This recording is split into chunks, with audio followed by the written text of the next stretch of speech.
Sir Jai Hind. Group captain UK Devnath sir, Jai Hind. बहुत बहुत शुक्रिया समय देने के लिए। Thank you sir. Jai Hind Rajesh. Thank you sir, आपने समय दिया, शुक्रिया इसके लिए। दरअसल एक थोड़ी चौंकाने वाली खबर आई तो मुझे लगा कि मैं आपके साथ बातचीत करूं। खबर है कि 72 घंटे तक, 72 आवर्स तक तुर्की और चाइना के ट्रांसपोर्ट प्लेन जो हैं वो पाकिस्तान की एयर में मंडराते रहे और नूर खान बेस पे उतरकर उन्होंने काफी जो इक्विपमेंट हैं वो उतारे हैं। और तुर्की और पाकिस्तान दोनों ने इसकी बाकायदा दोनों के ट्रांसपोर्ट प्लेन आ रहे थे। तो मेरे जहन में आया कि आखिरकार चल क्या रहा है, थोड़ा समझाइए कि क्या ये वॉर की तैयारी है या भारत पाकिस्तान की वॉर हो तो चाइना और तुर्की ये देख रहे हैं कि हम कैसे पाकिस्तान की मदद कर सकते हैं। क्या उसकी तैयारियां चल रही हैं सर?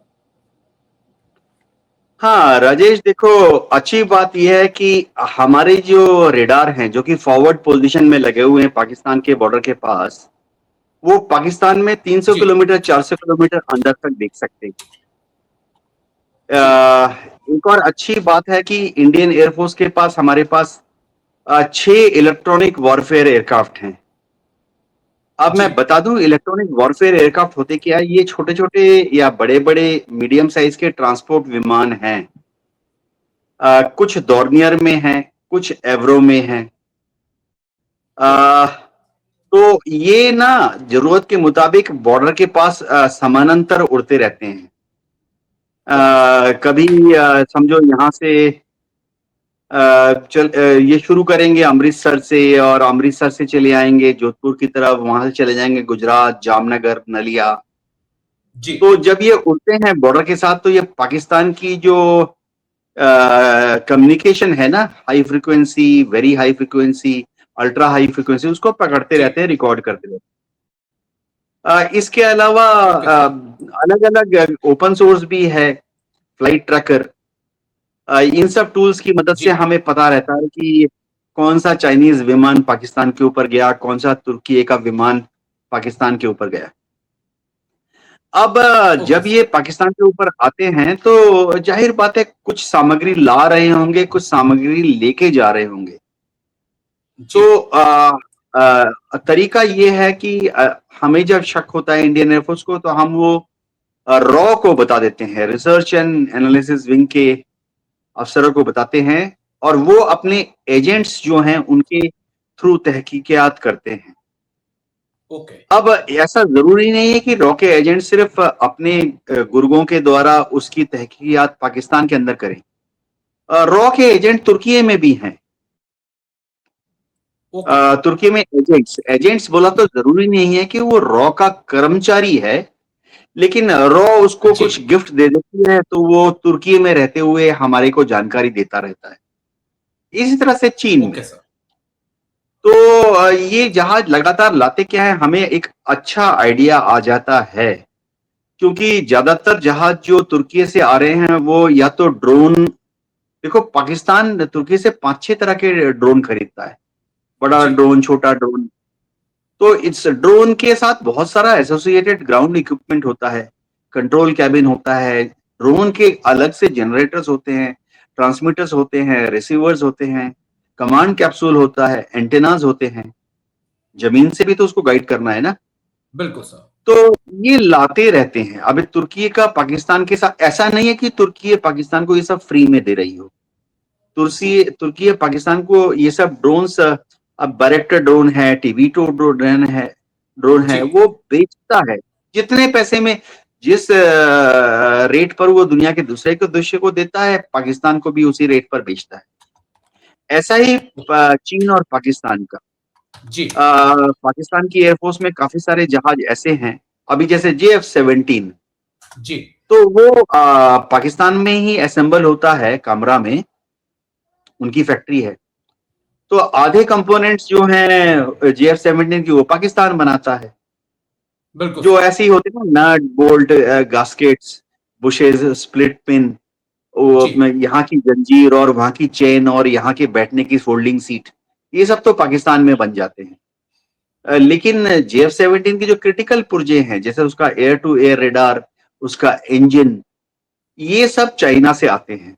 जी तो चाइना से जब जब वो आते हैं हमारी एयरफोर्स को पता लग जाता है, क्योंकि हमने हमारे सीक्रेट नहीं है, हमारे रेडार हैं अवंतीपुर में, हमारे रेडार हैं पत्नी टॉप में, जम्मू के पास ही है।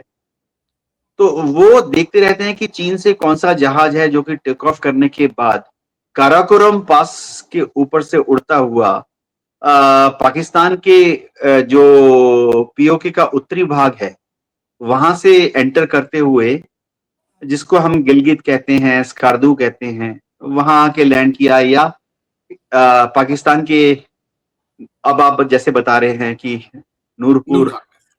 नूर खान में आके लैंड किया। तो ये हमें मोरलेस पता रहता है राजेश। कि क्या हम एक एक जंग की तरफ बढ़ रहे हैं? अगर मैं क्योंकि ये बड़ा इंटरेस्टिंग है, तमाम लोग इस बात के कयास भी लगाए जा रहे हैं कि जो दोनों तरफ तैयारियां हैं और जो दोनों तरफ से इस वक्त जो सरकारें हैं, चाहे भारत की सरकार चाहे पाकिस्तान की सरकार, इस वक्त थोड़ी सी टेंशन में है कई मुद्दों को लेकर। तो क्या दोनों देश इस वक्त जंग की तरफ बढ़ रहे हैं ध्यान डाइवर्ट करने के लिए? हाँ, ऐसा हो सकता है। देखो, जंग होगी या नहीं इसके लिए जिम्मेवार कौन है, मैं बता देता हूँ। सब सोचते हैं कि ministry of defence, Rajnath Singh ji इसको पता करने की कोशिश करते हैं। नहीं, पाकिस्तान के साथ जंग होगी या नहीं ये पूरी तरह से विदेश मंत्रालय का मामला है। ये विदेश मंत्रालय का मामला है। जो पाकिस्तान में हमारे एम्बेसडर हैं, पाकिस्तान में हमारे विदेश जी। मंत्रालय के नीचे ही रॉ काम करता है। इनका काम है ये भांपना कि क्या पाकिस्तान जंग के लिए तैयार हो रहा है। अब हो ये देखो राजेश, क्योंकि आप भी आर्मी में रह चुके हो, मैं भी एयरफोर्स में रह चुका हूं। दुनिया की सारी फौजें हमेशा शांति काल में भी जंग की तैयारी करती रहती हैं, चाहे वो इक्विपमेंट हो, चाहे अम्युनिशन हो, चाहे ट्रेनिंग हो, चाहे टैक्टिक्स हो। जंग की तैयारी जो है वो हमेशा चलती है। ठीक है, दुनिया बस में एक जो आखिरी, देश, ठीक है, बस एक आखिरी सवाल। नोटम जारी किया है पाकिस्तान की तरफ से, खबरें आ रही हैं कि वो किसी मिसाइल का परीक्षण करने जा रहा है, उसी मिसाइल का जिसको भारत ने हिसार के ऊपर मार गिराया था। कैसे हम इसको देखें? हाँ, पाकिस्तान जब जब एक मिसाइल का ट्रायल करता है, टेस्टिंग करता है, तो नोटम इशू करता है। अ, पाकिस्तान जब इनको फायर करता है तो उनको फायर करता है या तो पाकिस्तान के अंदर ही ओके। सिंध के और राजस्थान की डेजर्ट की तरफ। दूसरी चीज है, अगर ज्यादा लॉन्ग रेंज की है या उसमें एक रियल वॉर हेड का इस्तेमाल हो रहा है तो वो फायर करता है अरब सागर की तरफ, उत्तरी अरब सागर की तरफ।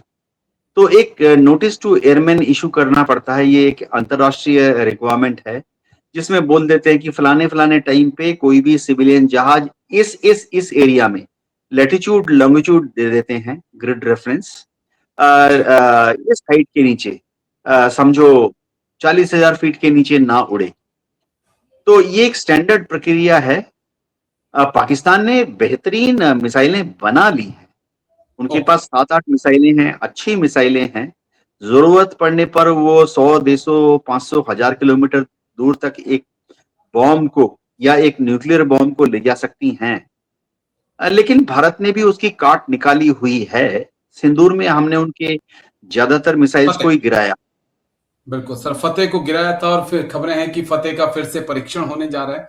फतेह फतेह कर पाएगी ये तो नहीं पता, लेकिन नोटम जरूरी जारी हो चुका है। लेकिन शुक्रिया, बहुत बहुत शुक्रिया देवनाथ सर आपका समय देने के लिए। लेकिन इतना जरूर है कि सरहद के पार कुछ तो चल रहा है जिससे भारत को अलर्ट रहने की जरूरत है। Thank you sir, Jai Hind, take care, thank you sir, thank you, Jai Hind sir.